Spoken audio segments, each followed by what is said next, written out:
വളരെ സജീവമായിട്ട് പ്രചാരണമായിട്ട് മുന്നോട്ട് പോവാണ്. ഗംഭീരമായിട്ട് പോകുന്നു. എന്നെക്കുറിച്ച് മാത്രം ചോദിക്കുക. കാരണം ഞാൻ വോട്ടേഴ്സിനെ മാത്രമേ എൻ്റെ മുന്നിൽ കാണുന്നുള്ളൂ. ആര് വരുന്നു, ആര് പോകുന്നു, ഇതിനൊക്കെ പ്രത്യേകിച്ച് കാരണം ഉണ്ടാവുമല്ലോ, അല്ലേ? അപ്പോൾ അതുകൊണ്ട് ഇല്ലില്ല എൻ്റെ കാര്യം ചോദിക്കുക. അല്ല, ഞാൻ അതന്നെ ചോദിക്കുന്നത്. ഇപ്പോൾ ഇതിനകത്ത് പ്രധാനമായിട്ട് BJPയുടെ സാന്നിധ്യം അതിശക്തമായിട്ടുണ്ട്.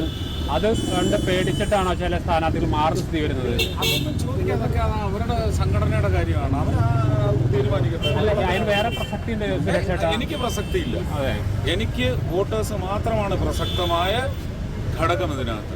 ഞാൻ വോട്ടേഴ്സിനെ മാത്രമേ എന്റെ മുന്നിൽ കാണുന്നുള്ളൂ. അത് സുരേഷേട്ടാ, ചുവരെഴുത്ത് തുടങ്ങിയവര് പോസ്റ്റ് ഒട്ടിച്ചു. അതൊക്കെ അവരുടെ കാര്യം. നിങ്ങൾ എന്തിനാ എന്റെ പേരെഴുതി ഞാൻ വന്നില്ലേ? ഞാൻ വോട്ട് ചോദിക്കുന്നില്ല. എന്റെ വോട്ടേഴ്സല്ലേ? അയ്യോ, അത് അവരുടെ പ്രശ്നം, എനിക്കറിയത്തില്ല. അവര് പറയുന്നത് മുരളീധരൻ വന്നു കഴിയുമ്പോൾ അങ്ങ് 3-ാം സ്ഥാനത്ത് പോകുന്നൊക്കെ പറഞ്ഞു. 3-ാം സ്ഥാനത്തോ 10-ാം സ്ഥാനത്തോ പോട്ടെ, അതിനെന്താ? കരുത്തരായ സ്ഥാനാർത്ഥിയാണ് ഇറക്കുന്നത്. അതിനെന്താ? ആയിക്കോട്ടെ. ജനമല്ലേ തീരുമാനിക്കുന്നത്?